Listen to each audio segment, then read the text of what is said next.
Hello everyone, welcome to the classes, selection classes. So this is the most important current affairs of the CGL 2023 Tier 2 examination. So these are the most important current affairs question. तो इसका मैं part 1 लेकर आई हूँ जिसमें हम 50 questions cover up करेंगे.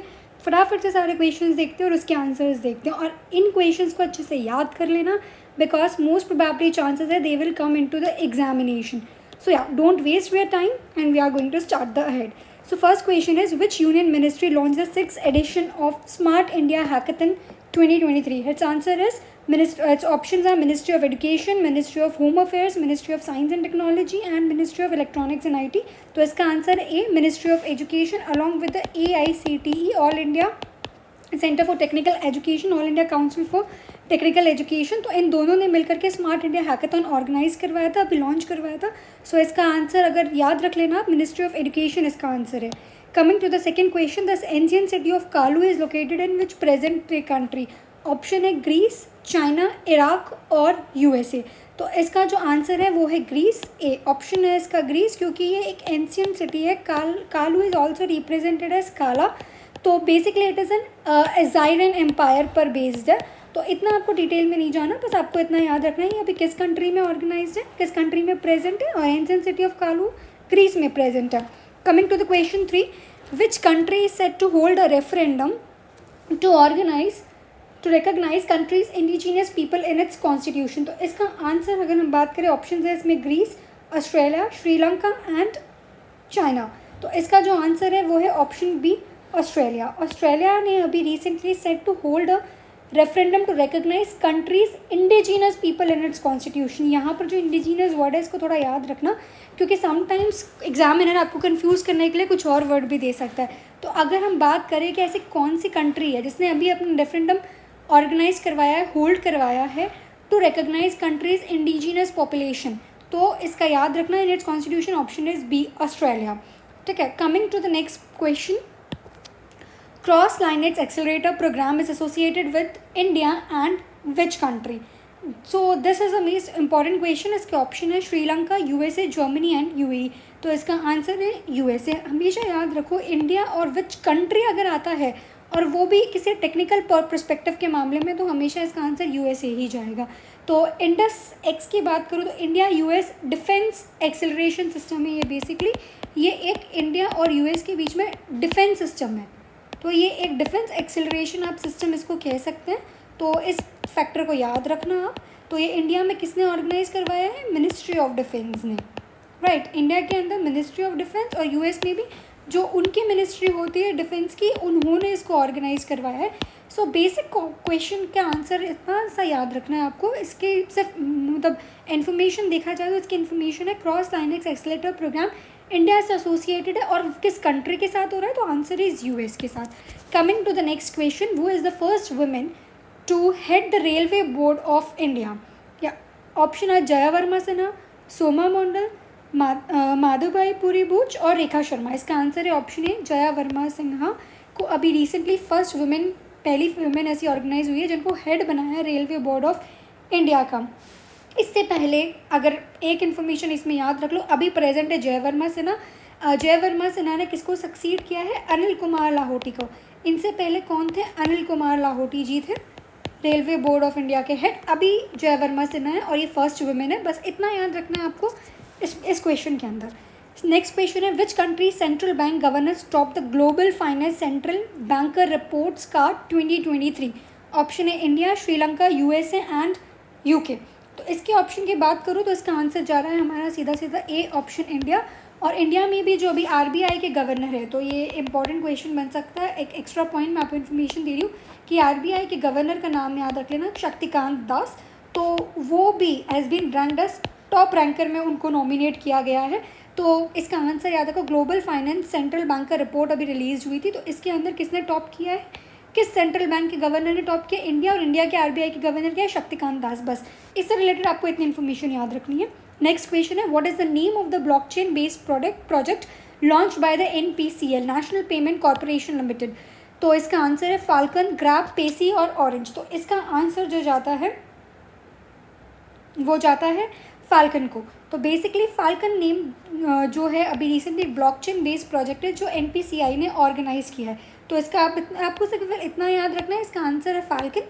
और NPCI national payment corporation of India है, ये सारे पेमेंट को सिक्योर करती है और सारे पेमेंट को रेगुलेट करने का काम जितना भी है UPI वगैरह हम लोग करते हैं ना, जो गूगल पे, फ़ोनपे, तो ये सारा कुछ हैंडल कौन करते हैं? NPCI करती है। बस आपको इसके बारे में इतनी ही इन्फॉर्मेशन याद रखनी है।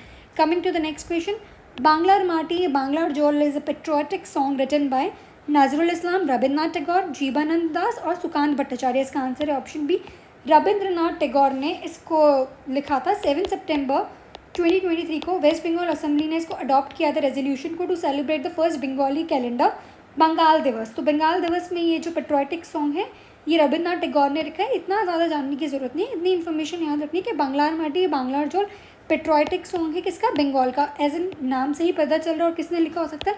रविंद्रनाथ टैगोर ने। बस ये थोड़ा लॉजिक आपको क्वेश्चंस में लगा के चलना है। नेक्स्ट क्वेश्चन है, which country has won their first ever FIBA basketball world cup title? Option है फ्रांस, जर्मनी, स्पेन और इटली। हाँ, ये क्वेश्चन को सबसे पहले पढ़ने से पहले ये याद रखा है कि यहाँ पर पूछा गया है फर्स्ट एवर। तो फर्स्ट एवर जो कंट्री है जिसने बास्केटबॉल वर्ल्ड कप टाइटल जीता है उसका नाम है जर्मनी। ऑप्शन है इसका बी, जर्मनी ने इसको जीता है और ये फर्स्ट एवर कंट्री बनी है जीतने वाली FIBA world cup title by beating Serbia. और किसको हराया था जर्मनी ने? सर्बिया को। तो जर्मनी वर्सेस सर्बिया थे और जीता कौन था? Germany one the title. बस इतना याद रखना है। अपोनेंट में इसका नाम याद रख लो, सर्बिया था। बस इसके सिवा आपको ज़्यादा इन्फॉर्मेशन नहीं रखना। सेकंड क्वेश्चन है, which country has clinch the SAFF U16 championship 2023 title? इसके ऑप्शंस हैं इंडिया, बांग्लादेश, श्रीलंका और पाकिस्तान। तो इसका करेक्ट आंसर मैं बताऊँ SAFF, तो बेसिकली इसका करेक्ट आंसर है इंडिया। इंडिया वर्सेस कौन था? बांग्लादेश था। बस तो बांग्लादेश को इंडिया ने हराया है। बस इसका ओपोनेंट याद रख लो।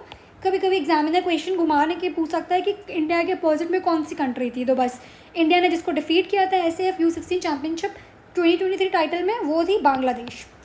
तो इंडिया वर्सेस बांग्लादेश में India won the title. So it's a very good thing for our India कि India won the title. Coming to the next question, Libya which was hit by a flood in which region? South Asia, Africa, South America, Australia. तो इसका answer है B, Africa. अगर आप Africa का part देखेंगे, इसका map आप देखेंगे तो जो अफ्रीका का वर्ल्ड मैप है, लीबिया आपको अफ्रीका कंट्री के अंदर मिलेगा। आपको बेसिकली इतना याद आता है, most of the country lies in the Sahara desert. Libya एक हॉट कंट्री है और इसका ज़्यादातर कहाँ पर रहता है? सहारा डेजर्ट में रहता है। तो सहारा डेजर्ट अगर कोई पूछे कहाँ पर है तो वो अफ्रीका के अंदर है। बस इतना आपको याद रखना है इस क्वेश्चन के अंदर। Coming to the next question, coming to the next question, NAVIC is a navigation system developed by which country? Russia, India, Japan and the USA। और इसका आंसर है इंडिया, NAVIC। सो बेसिकली एक navigation system है जो हमारी country India ने develop किया था। किसके साथ मिलके? बाय इसरो के साथ मिलके इंडिया ने डेवलप किया था। दो चीज़ें याद रख लो, NAVIC किस कंट्री का है? एक तो सबसे पहले याद रख लो, नाविक नाम से ही पता चल रहा है इंडिया का, और ये नेविगेशन सैटेलाइट सिस्टम है। और किसने डेवलप किया था इंडिया में भी? इसरो ने डेवलप किया था। बस इसके सिवा कोई और इन्फॉर्मेशन एक्स्ट्रा आपको याद नहीं रखनी है। बस इतना याद रखना है करंट अफेयर्स के अंदर। Now coming to the next question, McDermitt caldera which was seen in news is located in to which country? So ये बेसिकली हम लोग इसमें अभी बात करने जा रहे हैं कैल्डेरा के बारे में। तो इसका ऑप्शन है रशिया, बुल्गारिया, US और ऑस्ट्रेलिया। तो इसका जो करेक्ट आंसर जाएगा वो हो जाएगा US में। तो McDermitt caldera which was seen in the news is located into which country? Is located into the USA। Caldera एक तरह का वोल्केनो होता है जो जब लावा बाहर निकलता है तो वो एकदम से बाहर निकल करके और वापस अंदर धंसता है तो वो एक फॉर्मेशन बनाता है। उस फॉर्मेशन को हम कैल्डेरा कहते हैं। इतना इसके बारे में इतना याद रख लो। अभी रिसेंटली न्यूज़ में था किस located in which country? That is into USA। बस इसके बारे में आपको इतना ही याद रखना है और इसके बारे में आपको ज़्यादा याद नहीं करना। नेक्स्ट क्वेश्चन है, तेजू एयरपोर्ट के बारे में हम लोग बात कर रहे हैं। जो तेजू एयरपोर्ट है which was seen in the news is located into which state और union territory? Options are Jammu and Kashmir, Arunachal Pradesh, Sikkim और उड़ीसा। तो इसका आंसर मैं अगर बात करूँ तो इसका आंसर जाता है तेजू एयरपोर्ट का, that is into Arunachal Pradesh, यानी कि option B, Arunachal Pradesh Tezu airport पे लोकेटेड है। तो Tezu airport which was seen this located to which state, that is in to Arunachal Pradesh. तो ये नॉर्थ ईस्ट का एक इंपॉर्टेंट क्वेश्चन है, तो उसको आप हाईलाइट मार्क कर लो, क्योंकि आजकल एग्जाम में ना नॉर्थ ईस्ट को प्रेफरेंस देते हैं जब वो क्वेश्चन बनाते हैं, चाहे वो एयरपोर्ट हो, चाहे वो सेंचुरीज़ हो, चाहे वो नेशनल पार्क हो। तो जो भी आपको ऐसा ऑप्शन दिखे तो आप इसको याद कर लो, क्योंकि ये नॉर्थ ईस्ट में ही ज़्यादा जाता है, that is in to Arunachal Pradesh. बस आपको इसमें इतना ही याद रखना है, इसके आगे आपको कुछ एक्स्ट्रा याद रखने की ज़रूरत नहीं है। Coming to the next question, which Indian state is experiencing a surge in scrub typhus. ये एक काइंड ऑफ बीमारी चल रही है अभी रिसेंटली, तो ये किस स्टेट ज़्यादा एक्सपीरियंस कर रहा है? उत्तराखंड, हिमाचल प्रदेश, गुजरात और गोवा। इसका आंसर है हिमाचल प्रदेश। क्यों? अभी इसका ऑप्शन है बी। ऐसा क्यों हो रहा है? क्योंकि अभी रिकॉर्ड ब्रेकिंग रेनफॉल हुआ है हिमाचल प्रदेश में, तो state is chiggers in scrub typhus. तो इस स्टेट ने अब करीबन अगर मैं बात करूँ तो 1000 केसेस जो हैं वो डिजीज़ के आए 2023 के अंदर। 15 पीपल अभी तक डाइड हुए स्क्रब टाइफस के अंदर। बस इतना याद रखना है। ये होता किससे? ये टाइफस नाम से होता है, टाइफस नाम का बैक्टीरिया होता है, उससे ये ओरिजिनेटेड होता है बस। और अभी किस इंडियन स्टेट में ज़्यादा सर्च है? हिमाचल प्रदेश के अंदर इसकी ज़्यादा सर्च है। बस इतना आपको इसके अंदर याद रखना है। Coming to the next question, which Indian state has recently banned the conocarpus plant? Option Gujarat, Goa, Kerala और उत्तराखंड। इसका आंसर है ए, गुजरात। इसमें आपको दो चीज़ें याद रखनी है कि कौन से इंडियन स्टेट इसने रिसेंटली बैन किया है कोनोकार्पस प्लांट को। कोनोकार्पस प्लांट क्या है? तो अगर इसका एक पॉइंट बता दूँ तो इतना याद रख लो, ये fast growing decorative exotic species है। समझ रहे हो? डेकोरेटिव एक्जॉटिक स्पीशीज़ है ये बस। तो कोनोकार्पस प्लांट की तो गुजरात जो है सेकंड स्टेट बना है to do so, first state is Telangana. तो इतना आपको इसके बारे में याद रखना है कि कोनोकार्पस प्लांट एक exotic fast growing decorative exotic species है और गुजरात ने इसको बैन किया है। सबसे पहला स्टेट जो था बैन करने वाला वो तेलंगाना है। बस इस इन्फॉर्मेशन के बाहर आपसे कोई इन्फॉर्मेशन नहीं पूछी जाएगी। नेक्स्ट क्वेश्चन है, DXN is the code allotted to which Indian airport? Noida airport, Purandar airport, Utkela airport और मोपा एयरपोर्ट। अगर मैं देखूँ तो उसको लॉजिकली हम सॉल्व कर सकते हैं। इसका लॉजिक आंसर है नोएडा एयरपोर्ट, क्योंकि as a in such airport has not been developed और अभी तक DXN कोड इसमें यूज़ नहीं किया गया। तो नोएडा इंटरनेशनल जो एयरपोर्ट बनने जा रहा है उसके अंदर DXN कोड यूज़ किया है एज अलॉटेड 3 लेटर DXN। तो ये याद रख लो, DXN बेसिकली एयरपोर्ट सिस्टम में ऑर्गेनाइज हो रहा है और कहाँ पर अभी ये यूज़ किया जा रहा है? नोएडा एयरपोर्ट पे। बस आप जितनी मिनिमम इन्फॉर्मेशन याद रखेंगे करंट अफेयर्स का उतना ज़्यादा रहेगा, इसलिए फास्ट सीरीज़ लेकर आई ताकि आप जल्दी जल्दी रिवाइज कर सके। Now coming to the next question, what is the age of consent under the POCSO act of 2012? 18, 19, 20, 21। Between इसकी एज की बात करूँ, एज ऑफ कंसेंट तो 16 to 18 है, तो यहाँ पर इसका आंसर जाएगा that is option A 18। POCSO act का अकॉर्डिंग आंसर क्या है? एज ऑफ कंसेंट क्या होनी चाहिए? 18 कंसेंट होनी चाहिए। बस इसमें आपको इतना याद रखना है। Next question is that which spacecraft successfully escape the sphere of earth's influence after MOM, Mars orbiter mission. काफ़ी इंपॉर्टेंट मिशन था हमारे इंडिया के लिए जो इसको लॉन्च किया था बाय इसरो। तो आप इतना याद रख लो, इंडिया में जितने भी मिशन लॉन्च हो रहे हैं सबको इसरो करी, और US में अगर जितने मिशन लॉन्च होते हैं organise by launch by NASA. बस जैसे नाविक का क्वेश्चन था, इंडिया ने किया और कौन करेगा? डिफ़ॉल्ट बाय इसका आंसर हो जाता है इसरो। तो इसका अगर मैं आंसर बात करूँ, ऑप्शन है Aditya L1, 1 by India 2, NVA-01, DSSAR। तो इसका आंसर है आदित्य L1, जो अभी रिसेंटली इसको लॉन्च भी किया गया है। तो ये आफ्टर MOM पे लॉन्च किया गया है और Aditya L1 spacecraft has travelled beyond distance of 9.2 lakh kilometres from earth, successful escaping the sphere of earth influence में ये टारगेट कर रहा है आदित्य L1 मिशन। बस MOM के 2 मिशन है, सबसे पहले मार्स ऑर्बिटर मिशन MOM और उसके बाद जो दूसरा लॉन्च किया है वो है आदित्य L1। बस इतना ही याद कर रखना है। और किसने ऑर्गेनाइज किया? बाय इसरो। बस इसके सिवा आपको चौथी इन्फॉर्मेशन याद रखने की इससे ज़रूरत नहीं है। Next question is which countries hockey team clinched the Asian games gold medal? Answer है चाइना। ऑप्शन है चाइना, पाकिस्तान, इंडिया और जापान। तो इसका आंसर जाता है सीधे सीधे इंडिया को। जब कभी हम लोग एशियन गेम्स गोल्ड मेडल की बात करते हैं और वो कंट्री की हॉकी टीम है, तो मेल की जो हॉकी टीम है उन्होंने जिताया है और that is India. Indian men's hockey team qualified for the 2024 Paris Olympics after defeating the Japan. तो किससे डिफीट किया था? इंडिया वर्सेस जापान था। तो इसका कौन जीता था? इंडिया। हमेशा याद रख लो, दो चीज़ें, गेम्स में कौन जीत रहा है इंडिया और किसकी अपोजिट में जीती थी जापान की टीम में। अभी हमने ऊपर वाले क्वेश्चन सॉल्व किए थे जिसमें से भी मैंने आपको बताया था कि इनके हमेशा अपोनेंट्स याद रख लेने चाहिए, क्योंकि कभी कभी एग्जामिनर अपोनेंट्स भी पूछ लेता है। तो आप सिर्फ इतना याद रखो, इंडिया वर्सेस जापान का मैच था, इंडिया जीती थी हॉकी टीम के अंदर। Coming to the next question, that is ITEC nucleus, which was seen in the news, is an IT tower built in which city? दो चीज़ से याद रखनी है, ITEC न्यूक्लियस क्या है, एक IT टावर है, और ये किस सिटी में बिल्ट हुआ है ये देखते हैं. इसके ऑप्शंस है मुंबई, हैदराबाद, बेंगलुरु और चाइना. इसका आंसर है बी, हैदराबाद. इसका आंसर क्या है, बी, हैदराबाद.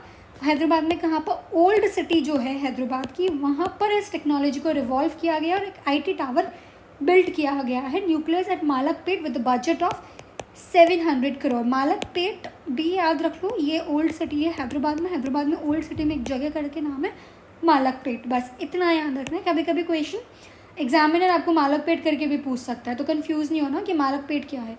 वो एक केवल उसका ही एग्जाम्पल है, इस सिटी के अंदर ही, हैदराबाद सिटी के अंदर आता है Malakpet. Coming to the next question, which country has discovered jumbos? Jumbos क्या है, जुपिटर मास बाइनरी ऑब्जेक्ट. यार इसके ना आप कभी कभी फुल फॉर्म भी याद कर लिया करें, क्योंकि क्वेश्चन एग्जामिनर आपको पूछ सकता है व्हाट इज़ जम्बोज, और कुछ भी ऑप्शन करके पूछ सकता है.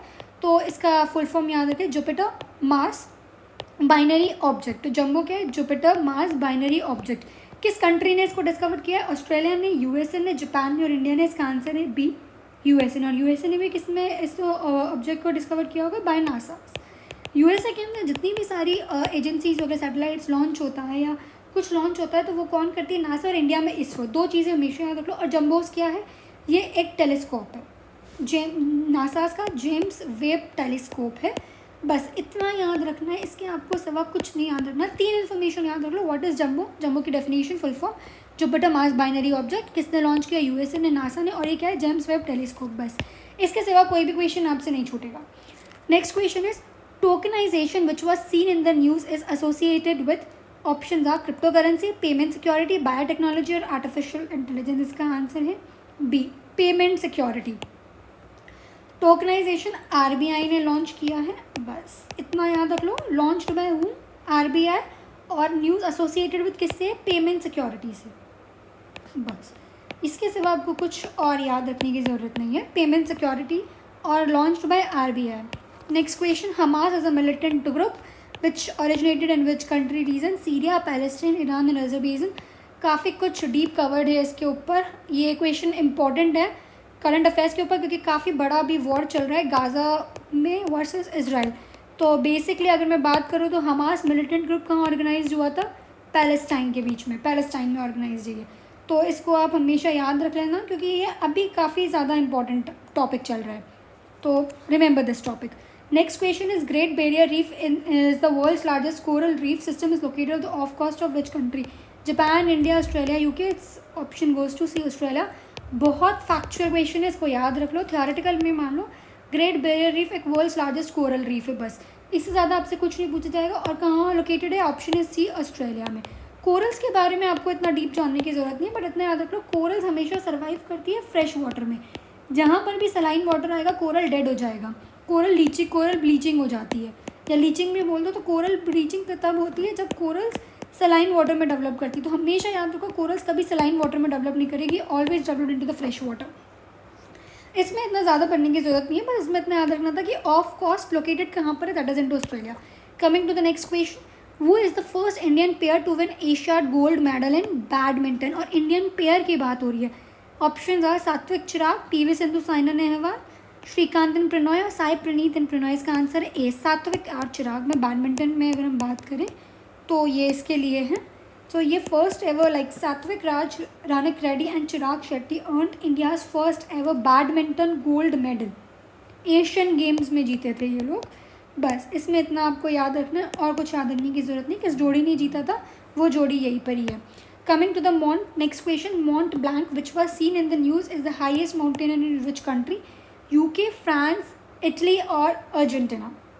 तो इसका आंसर है ये जो माउंट ब्लैंक है, ये हाईएस्ट माउंटेन है कंट्री की. That is option goes to the France. Basically दो कंट्रीज़ के बीच में लाई करती है, फ्रांस और इटली के बीच में, बट इसका मेजर पोर्शन लाई करता है इनटू फ्रेंच टेरिटरी, यानी कि फ्रांस में. तो याद रख लो, mount Blanc highest peak mountain किसकी है, फ्रांस की है. बस अगर आपसे कभी मैच हो तो फॉलोइंग में पूछा था, तो फ्रांस की हमेशा हाईएस्ट माउंटेन जो है वो माउंट ब्लैंक है. बस इतना याद रखना, और ज़्यादा कुछ आपको याद रखने की ज़रूरत नहीं है. Next question is Parker solar probe is associated with which country? USA, India, Israel और रशिया। अगेन इस answer goes to the USA. Parker solar probe USA में भी कौन लॉन्च करेगा? नासा। बस और कुछ नहीं है। ये इसके बारे में अगर मैं आपको थोड़ा बहुत बताऊं तो नासा का Parker solar prop accomplished extraordinary milestone है और racing through the solar system at a striking velocity of 635,266 kilometres per hour. इसमें इतना आपको डीप जाने की ज़रूरत नहीं है। पार्कर सोलर प्रॉप किस कंट्री से एसोसिएटेड? यूएसए से। और उसमें किसने लॉन्च किया? नासा ने। बस इतना याद रख लो, इसके सिवा आपको याद रखने की ज़रूरत नहीं है। नेक्स्ट क्वेश्चन की मैं बात करूँ वो है Quanchuanpu geological formation which was seen in the news is located in which country? China, Greece, South Korea, Indonesia. नाम से ही पता चल रहा है Quanchuanpu geological formation which country होगा? Option goes to the China. बस researchers have discovered its microfossils here. तो ये क्या है? जियोलॉजिकल फॉर्मेशन हमेशा माइक्रोफॉसिल्स पे ही बेस्ड होता है, इसी से हम लोग स्टडी करते हैं। और ये किस में मिलेगा आपको? चाइना में, शांजी प्रोविंस के अंदर, शांजी प्रोविंस ऑफ चाइना। बस इतना याद रखना है, चाइना में है क्वानचुआनपू जियोलॉजिकल फॉर्मेशन, माइक्रोफॉसिल्स की स्टडी है और ये शांजी प्रोविंस इन चाइना में है। बस इतना आपने याद कर लिया, काफ़ी है। Next question goes to which state recently inaugurated its first building built using 3D printing technology named amaze 28। एक तो 3D प्रिंटिंग टेक्नोलॉजी का नेम याद रख लो, अमेज 28। तो ऑप्शन है गोवा, तमिलनाडु, केरला और तेलंगाना। इसका आंसर है सी, केरला ने लॉन्च किया रिसेंटली। केरला वो फर्स्ट स्टेट है जो recently inaugurated its first building built using 3D technology named amaze 28। बस इसमें इतना आपको इतना ही याद रखना है और कुछ याद रखने की ज़रूरत नहीं है। Next question comes which state या UT has launch the CM elevate event? Assam, Orissa, Meghalaya, West Bengal. That's answer goes to the C option, Meghalaya. Meghalaya ने अभी रिसेंटली लॉन्च किया है CM एलिवेट इवेंट। ये इवेंट क्या है? प्रोग्राम्स का प्राइमरी ऑब्जेक्टिव है टू प्रोवाइड एम्प्लॉयमेंट अपॉर्चुनिटी। बस इतना याद रख लो, क्या है ये? Employment opportunities to and empower the youth of Meghalaya. Meghalaya को मतलब अगर जैसे सारे कंट्रीज में हम बात करें, असम स्टेट्स की, असम, उड़ीसा, मेघालय, वेस्ट बंगाल, तो इसका आंसर है सी, मेघालय। और CM एलिवेट इवेंट किस पर बेस है? एम्प्लॉयमेंट अपॉर्चुनिटीज़ पर। बस इतना याद रखना है आपको इसके अंदर। Next question, Mustafa Kemal Ataturk 2023 एक military exercise between into which two countries? सबसे पहले तो आप इसका नाम याद रखिए, मुस्तफ़ा केमाल अतरुक क्या है? क्वेश्चन में कभी ये भी पूछ सकते हैं कि what is Mustafa Kemal Ataturk? Naval exercise, military exercise, air exercise. तो ये क्या है? Military exercise. किस दो कंट्री के बीच में? Azerbaijan, Turkey and Saudi Arabia, Russian, Belarus, South Korean, Taiwan. इसका आंसर है ए, एज़रबैजान और टर्की के बीच में है और ये मिलिट्री एक्सरसाइज है। बस आपको इसमें इतना याद रखना है कि ये है क्या? ये मिलिट्री एक्सरसाइज और एज़रबैजान और टर्की के बीच में। Mustafa Kemal Ataturk 2023। Next question, Vizhinjam port which was seen in the news is located into which state? UT, Karnataka, Gujarat, Andhra Pradesh और Kerala. Option goes to the D, Kerala के त्रिवेंद्रमपुरम में, यानी कि कैपिटल जो है केरला की, उस पर ये बना हुआ है पोर्ट। तो इसका आंसर है option D, Kerala, Thiruvananthapuram, Vizhinjam port important है। Which state has launch the Mittayi scheme to offer free insulin therapy to diabetes patients? ठीक है, तो ये ऑप्शन है तमिलनाडु, केरला, तेलंगाना, उड़ीसा। इसका आंसर है बी, केरला। तो ये क्या है मित्तई स्कीम? इसमें आप 2 पॉइंट याद रख लीजिए कि एक तो केरला ने लॉन्च किया और इसमें फ्री इंसुलिन थेरेपी दे रहे हैं टाइप 1 डायबिटीज़ वाले पेशेंट्स को। और हम किसको दे रहे हैं? चिल्ड्रन को दे रहे हैं, teenagers suffering from type 1 diabetes. तो इसमें हम लोग किसको कवर कर रहे हैं? चिल्ड्रन और टीनेजर्स को। अडल्ट इसमें कवर नहीं है। It's a comprehensive care to the children और teenagers suffering from type 1 diabetes. इसको हम फ्री इंसुलिन थेरेपी दे रहे हो। किसने लॉन्च किया? मित्तई स्कीम, केरला ने। बस इतना आपको याद रखना है इसके अंदर, और ज़्यादा याद रखने की ज़रूरत नहीं है। Next question is Khongsang railway station which was seen in the news is located in which state? Manipur, Assam, Sikkim और Arunachal Pradesh. Option is A, Manipur. तो खोंगसंग रेलवे स्टेशन अभी रिसेंटली न्यूज़ में था। ये किस स्टेट में लोकेटेड है? मणिपुर के अंदर। लेटेस्ट स्टेशन है which was commission in 2022 in the Jiribam Imphal new line project. First जो डायरेक्ट पैसेंजर ट्रेन है वो है जनशताब्दी, जो यहाँ पर जा रही है। डायरेक्ट पैसेंजर ट्रेन मणिपुर में खोंगसंग रेलवे स्टेशन पर जा रही है, Janshatabdi. Next is Benisagar which is in the news recently, place located in to which state? Jharkhand, Maharashtra, Gujarat और हरियाणा। इसका आंसर है ए, बेनी सागर का झारखंड। ये न्यूज़ में क्यों था? क्योंकि ASI यानी कि archaeological survey of India have stated excavations in Benisagar. ESI ने अभी कुछ खुदाई वगैरह करी है बेनी सागर में, उनको कुछ इंपॉर्टेंट एक्सकवेशन प्रोजेक्ट्स मिले हैं। तो ये कहाँ पर पड़ता है? झारखंड में पड़ता है। इतना याद रखना है, वो ESI ने इसमें एक्सकवेट किया था और ये झारखंड में पड़ता है। Which country has recently conducted a referendum for a new constitution? Options are China, Central African Republic, United Kingdom और नॉर्वे। इसका आंसर है B, Central African Republic country ने रिसेंटली एक रेफरेंडम ऑर्गेनाइज किया है for a new constitution. Referendum basically voting होता है जिसमें जो पॉपुलेशन है सेंट्रल अफ्रीकन रिपब्लिक की वो वोट करेगी कि उन्हें न्यू कॉन्स्टिट्यूशन कंडक्ट करना चाहिए नहीं। अगर मेजॉरिटी ज़्यादा होती है तो वो रेफरेंडम विन विन सिचुएशन हो जाता है तो हो जाएगा। इसमें आपको याद रखना है किस कंट्री ने ऑर्गेनाइज किया, that is Central African Republic ने ऑर्गेनाइज किया है। नेक्स्ट क्वेश्चन है, where is the World Police and Fire Games 2023 held? Options are India, Australia, Japan और कनाडा। इसका आंसर है ऑप्शन डी, कनाडा ने अभी इसको लॉन्च किया है, World Police and Fire Games 2023 held in Canada. बस इसमें आपको इतना ही याद रखना है कि कनाडा ने लॉन्च किया है। Next question is, where was the Russia Africa summit held recently?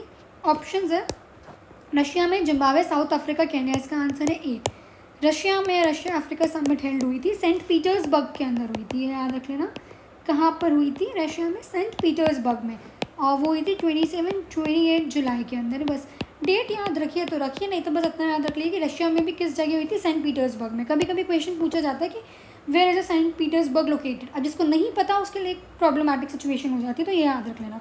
Next question है, मोरिजन which was seen in the news is a place located in to which country? Russia में है, स्विट्जरलैंड में है, France में और जर्मनी में। इसका आंसर है बी, स्विट्जरलैंड। तो मोरिजन जो एक प्लेस है वो कहाँ लोकेटेड है? सबसे ब्यूटीफुल कंट्री में, स्विट्जरलैंड में। बस इतना इसके बारे में आप याद कर लिए कि ये कहाँ पर लोकेटेड है।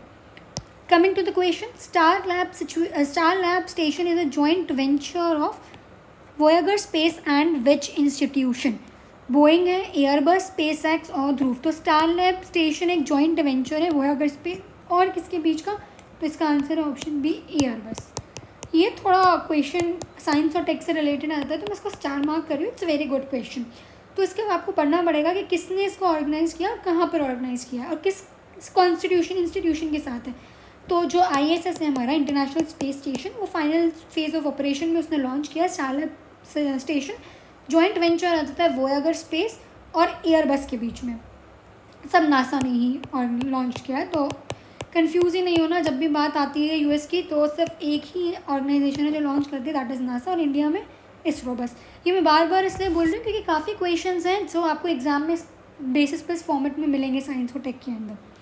नेक्स्ट क्वेश्चन है, which country has organise Ocean Shield 2023 in the Baltic Sea? Russia, Ukraine, US और जापान। और इसका आंसर है रशिया ने अभी ऑर्गेनाइज किया है Ocean Shield 2023 in the Baltic Sea. ये उसकी एक नेवल एक्सरसाइज, अगर सी में है तो नेवल एक्सरसाइज है, तो ये याद रख लो कि नेवल एक्सरसाइज है, रशिया ने इसको ऑर्गेनाइज किया। नेक्स्ट क्वेश्चन है, Aditi Swami, Parneet Kaur and Jyothi Surekha Vennam who are seen in the news play which sport? Tennis, archery, squash और शूटिंग। इसका आंसर है बी, आर्चरी। सिंपल है, जब 3 नाम दे रखे हैं, तीनों फीमेल है, तो ये एक इंपॉर्टेंट क्वेश्चन है कि अदिति स्वामी, परनीत कौर एंड ज्योति सुरेखा वेनम जो न्यूज़ में काफ़ी रही है, कौन सा स्पोर्ट खेलती है? आर्चरी। बस स्पोर्ट रिलेटेड क्वेश्चन भी आपको पता कर लेना चाहिए क्योंकि ये क्वेश्चन आजकल एग्जाम्स में पूछते हैं, SSC में तो खासकर पूछे जाते हैं। नेक्स्ट क्वेश्चन में बात करूँ, who is the head of all women panel appointed by the Supreme Court to oversee relief in Manipur? और ये ऑल वुमेन पैनल है हेड, तो इसकी हेड कौन है?